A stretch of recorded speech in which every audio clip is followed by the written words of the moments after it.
Hey guys, it's Come Follow Me time again. So we're actually into Ether now. So we're in Ether chapters 1 through 5 this week. And there's some marvellous things in this. It's the story of the Jaredites. Now they call them Jaredites.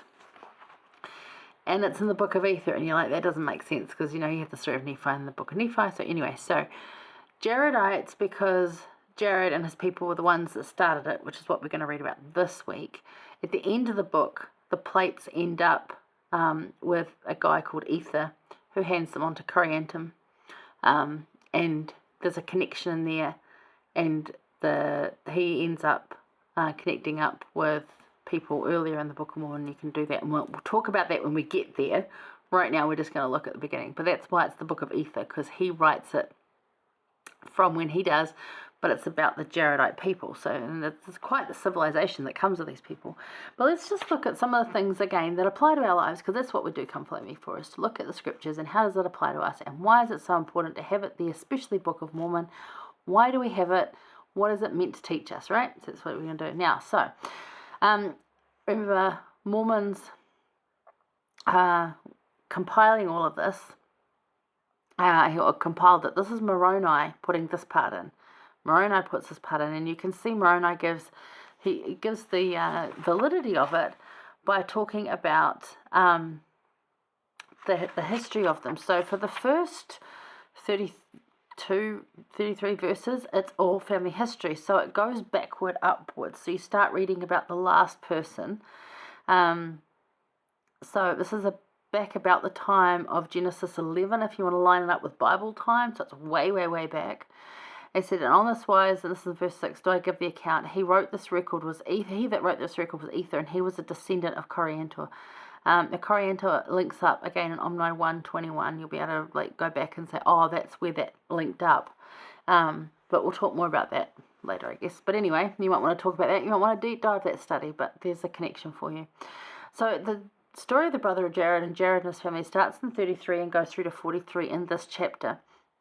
But we're going to talk about the going boldly to the throne of grace, because there's 3 prayers that the brother of Jared gives here. Now, Jared, smart man, says, okay, I'm praying, but I know that my brother gets listened to by the Lord. There's some people that you just know that you go to them and say, can you pray about this? Because I know Jesus is going to answer you. He'll answer me, yeah, but I'm not as good at recognizing it. I'm not as good as getting that revelation. So you go to someone else and ask them for their opinion in order to do that as well. I don't know if you have someone that you do that to. I've got several, they've passed going on me, but I've had over my life people that I would have gone to and said, I need revelation around this. Can you please pray about it? Because I know that Christ will answer you in a way that is good for all of us. So there's 3 prayers there. So the first one is in 34. The brother of Jared cries mightily because he's a large and mighty man, highly favoured of the Lord. Again, highly favoured, you just got to work more for what you got. That's all it is. It means that you've worked more from the beginning and you're just that much better at now interpreting what comes through. Everybody gets the same thing, but you're better at hearing it. Highly favoured. To cry unto the Lord that he will not confound us, that we may not understand our words. This is Tower of Babel stuff. We don't want to be split up as a family. We want to be together. So in 35, the Lord had compassion on him. They kept the language of Jared, and they weren't confounded. So Jared and his family's language, whatever that was, Jaredite language, did not get confounded, stayed the same. And then Jared said unto his brother, cry again unto the Lord that he will turn away his anger from those who are our friends and confound not their language. Keep our friends as well. So there's this little community of them, friends and Jared's family, including his brother. So Jared, the brother of Jared, did this and the same thing. And then in 38, it came to pass that Jared again spoke unto his brother, saying, go and inquire of the Lord whether he will drive us out of this land. And if he will drive us out of the land, cry unto him whether we shall go. And who knoweth but the Lord will carry us forth into a land which is choice above all the earth. And if it so be, let us be faithful unto the Lord, that we may receive it for our inheritance. And the Lord had compassion on him and gives him a bit of a, I've got compassion on you. I created you guys. Go and gather everything. Go get ready for this move. It's happening.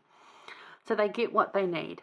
But in each of those instances, in each of those prayers, the brother of Jared goes to the Lord with, we need to, can you please? We would like this, can you please? Jesus shows a compassionate side. He's very compassionate. If you but ask, that's all you got to do. And whatever tomorrow demands, like, they didn't know where they were going to go, but they're like, we will go there because we know you'll make it good. The Lord will bless you. And Jesus is like, because you cried unto me, I will meet you. Because you said that prayer, I will meet you. So these verses tell the 3 prayers of the brother of Jared. What can we learn from the Lord's response to each prayer? The compassion and the I will meet you where you are. What does that look like for us? Have you cried out to the Lord with such pleading like he did? Have you done that? Have you practiced that? Are you one of those people that can be highly favored because you've learnt to hear that better? Or that you work harder? Not that you're trying to be better than anyone else. It's putting in your own effort to gain that relationship. That's what I'm talking about.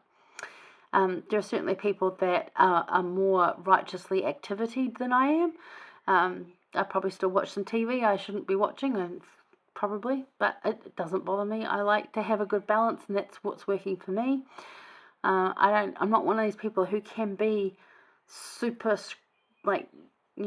righteous, but I'm still temple worthy, and I'm just a regular person. And I think people miss that and think that they're not going to be good enough, and that's not the case. So it's about going boldly to the throne of grace. What do you learn about that? Discover just how good God is by going boldly and asking for these things and saying, please, if you would like to, because we would certainly like to, can we have it this way? Can this thing happen? And yeah, Jesus is always like, because you cried unto me, because you pled. Not just, it's the difference between and we'll go on to talk about that in the next insight. The difference between a quick conversation, like blessing the food, or like your actual cry unto the Lord, and what does that look like? But he will always provide. If you go and plead with him, and again, it's probably not going to look like you were thinking, because his plan's way better, and sometimes we get very disillusioned with that. So keep that in mind too. So yeah, he will provide, and the providing is good, really is. All right, hang on, we're going over to chapter 2, verses 13 to 15, and we'll see you there.